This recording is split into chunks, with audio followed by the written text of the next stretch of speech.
wanting to summarize grade 4 varicocele. Summarize more concisely for the guys that have varicocele, the progression of my own symptoms. Like I'm asking guys to do for me, to email me at grade4varicocele@outlook.com to try to share symptoms, to find out what the objective symptoms are of, to try to get an idea for guys that have scrotal pain and for when their surgeries don't work, just how we progress. And so for myself, I actually wrote them down this time, just going to go through them quickly. And the second part of the video, I have a couple of journal articles that really, I think, explain very well how the collateral veins interfere with different types of surgery. So that may be why surgery doesn't work as often, because of collateral veins or branches in the pelvis. For myself, I first had pain over the left hip. I was diagnosed with a leg length discrepancy. My legs are actually the same length, but one hip sat higher than the other. Another doctor called it a pelvic muscle imbalance. Then I had a stiff back, sore tailbone. I was diagnosed with SI joint pain, left hip hypomobility. Then I had disc pain attributed to L5-S1.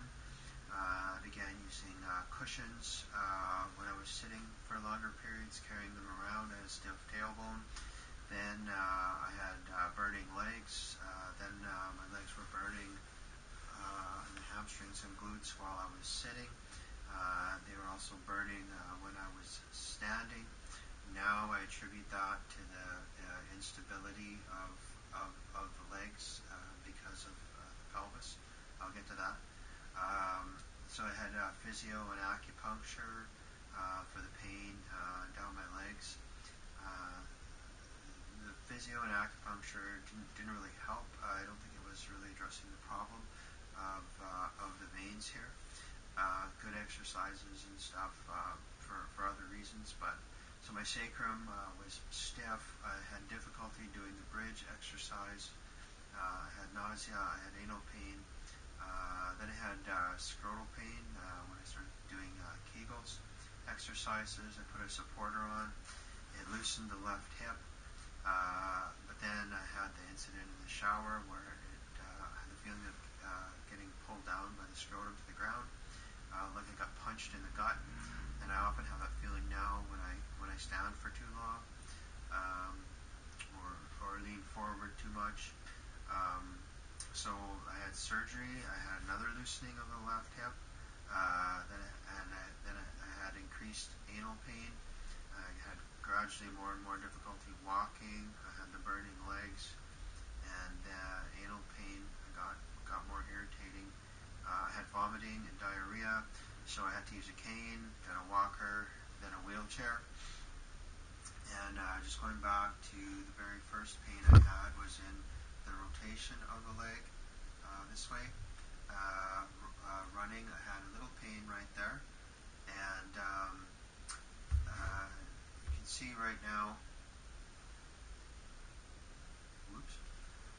right now, I guess I use this leg,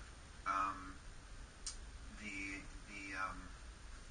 ankle, I have a hard time turning. It's worse on this one, actually. Turning this way and that, and up and down. And so I can feel, if I go like that, and if I go like that, I can feel it's harder in the middle, and it kind of bumps over in the groin here. And so I can feel it irritating the anal area and the scrotal area. And often, whatever position I am, it's either the back end or the front end that's hurting. Getting in front of the camera, that moved.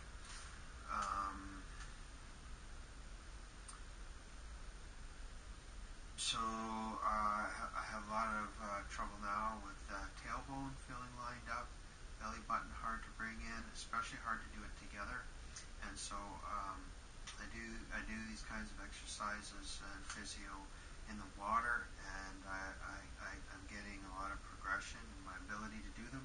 But still on land, then I believe the scrotum's filling up with blood, and these problems come back. But I actually feel like even right now I feel tightened up. But let's do this now. On another video, I explained how the cremaster falls and then comes up. But the cremaster is actually a muscle, and it's expanding and contracting. And I think this is one of the major discomforts I'm feeling. And one of the reasons why I'm feeling pulled down is just you can see there's an inguinal canal that the scrotal veins go through right here, and this is where the surgery was done for me. It was done right around here, and he goes in there and he cuts the veins, but then they're varicosed up here, and then there are other roots where the veins go off, and there are collateral veins. But the immediate problem that I have, I think, is the cremaster is restricted because of the veins in there, and these veins at times they're smaller and when you're lying down and when you're sleeping, but then you start moving and they fill up. So this is always changing in size. In the morning, it's often nice and small, and if it's cool sometimes, but then you still have trouble once you start walking. So. But nowadays, I have a lot of stiffness in that hip, and then the anus is kind of pulling the skin, and then up and down in the cracks. Then you have movement. My skin doctor, dermatologist, gave me a barrier cream and because of the cracks and stuff. But I often feel like the skin is being stretched too far, and then because basically the cracks aren't lined up, and then you have the skin pulling either way, and the anus compensating for the leathery skin on the right side and the stretched skin on the left side. You'll see in some diagrams I'm going to show in a second. So I've been using cushions to sit since 2001. I actually have a hernia in the left groin now, and I sometimes forget to mention I have also the right side is varicose. You just see on some videos they did proper imaging for that at the Mayo Clinic, but I think I need more imaging done. As you see, I'm going to talk about the journal articles, but just going through, I think the burning of the legs, it's not because of the back pain, but the back pain is because of it, because of problems I've had here. Varicose veins are an irritation reaction, causing a reaction in the autonomic nervous system, avoiding compressing the veins, and possibly traction of the rheumatic cord and twisting of the legs.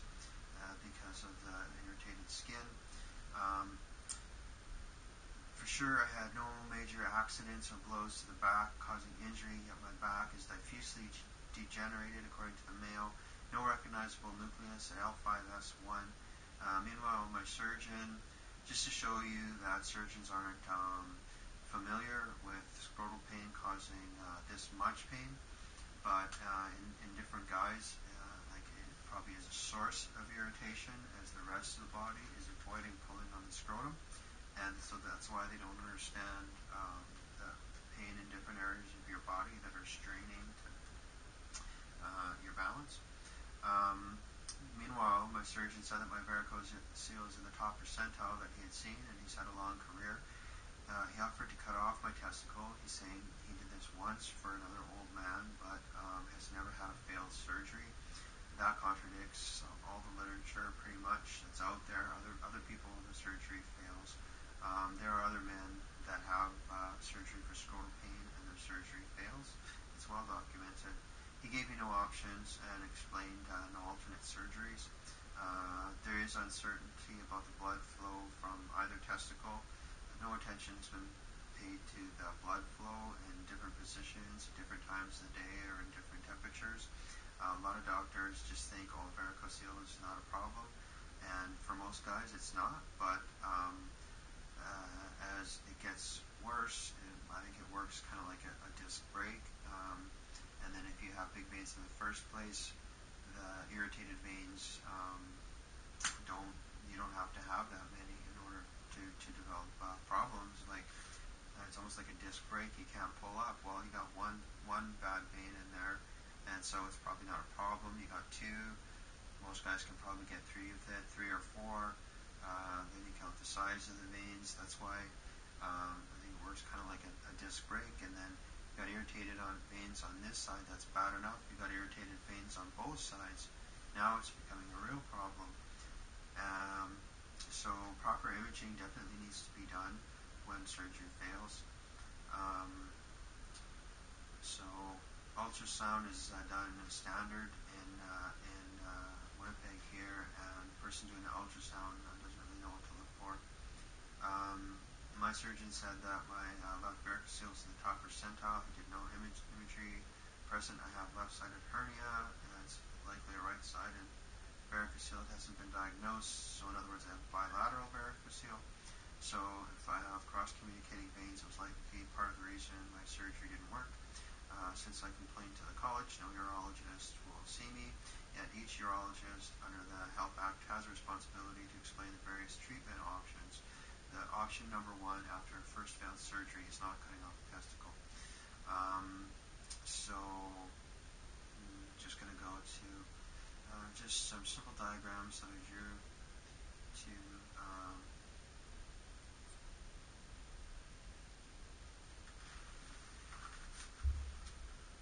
show what I'm talking about. This is imagery of collateral veins from the first journal article that I'm going to reference work on.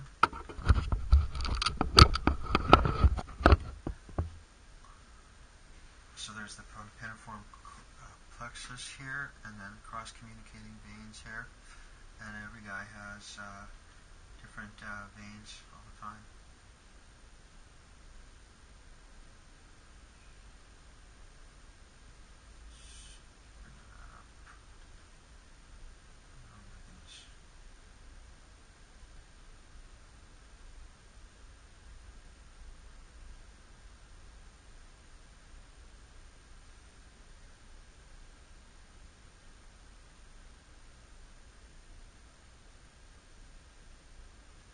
Okay, there's just showing a good diagram, just showing the piniform plexus, and then there's, you can miss a vein easily when it's not in with the main veins.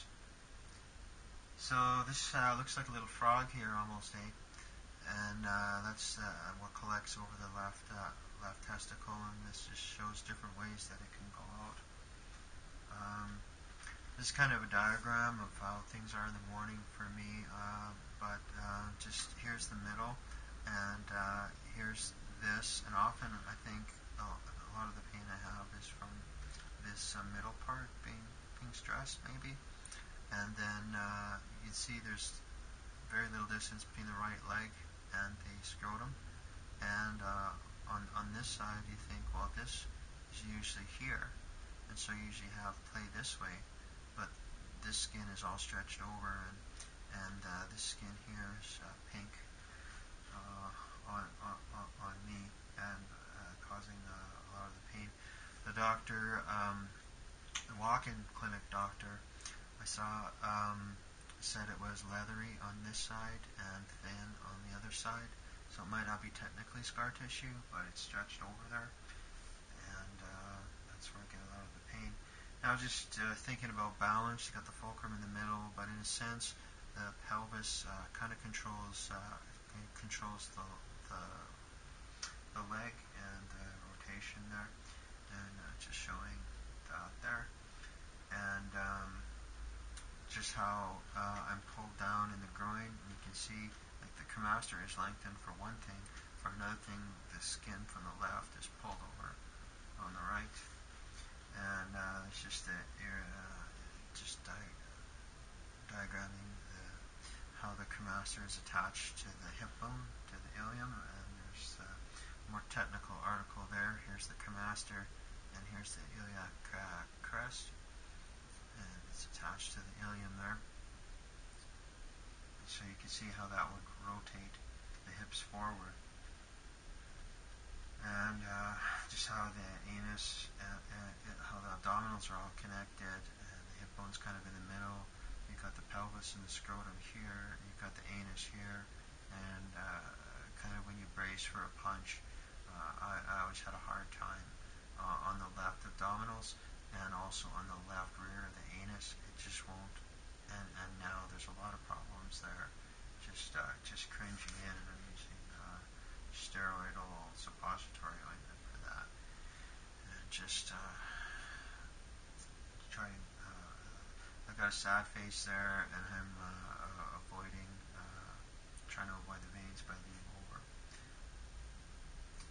And the center of balance, so I feel a pinching in there, and so the legs are automatically kind of moving to protect that area. So you got gravity pulling you down, and you got balance moved over. And you're trying to move over the center of balance so that you don't irritate that. So gravity kind of works on that, wants to separate it back. And this is just a good little article emphasizing here the inguinal microscopic approach has a very low recurrence rate. So on older guys like me, probably that's good. So here's an article by Darius Paduk and Stephen J. Scoob from Oregon, and I've got more reference for this article. You can look it up. Keywords: varicocele, varicocelectomy, testicular growth arrest, male infertility, peritoneal ligation, microsurgical inguinal repair. And most of this is talking about collateral veins and different veins and why different surgeries don't work.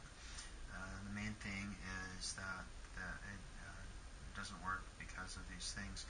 In most cases, at the bottom, the adolescent is unaware of the varicocele, and it is discovered during a regular physical exam or examination for military service. So there you go. For the older men, it still is a problem. He talks here about hydrostatic pressure difference. Could be that's interesting.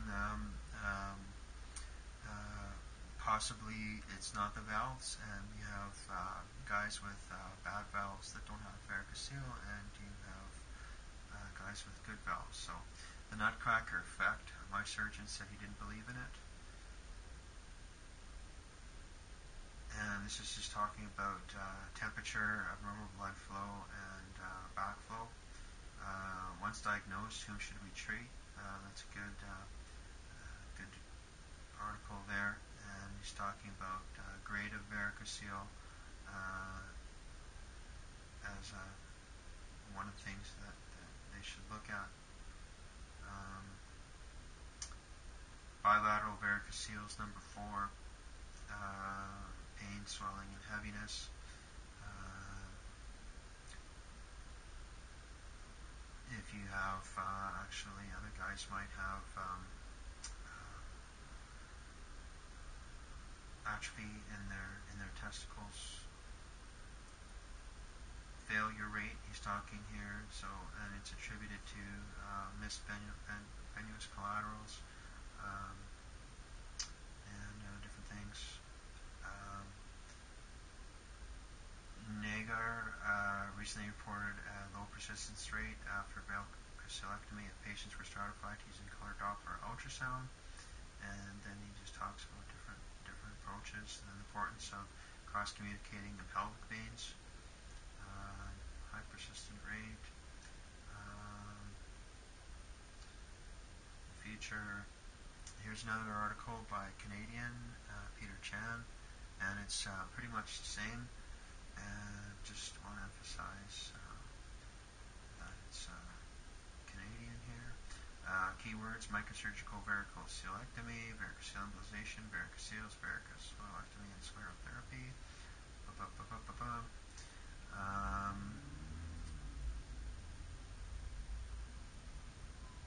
Management of varicoceles, he mentions scrotal pain there. Thank you for mentioning that. Percutaneous, that's a different approach, and it goes in the same reasons why collateral veins and other veins are the reason usually for failure.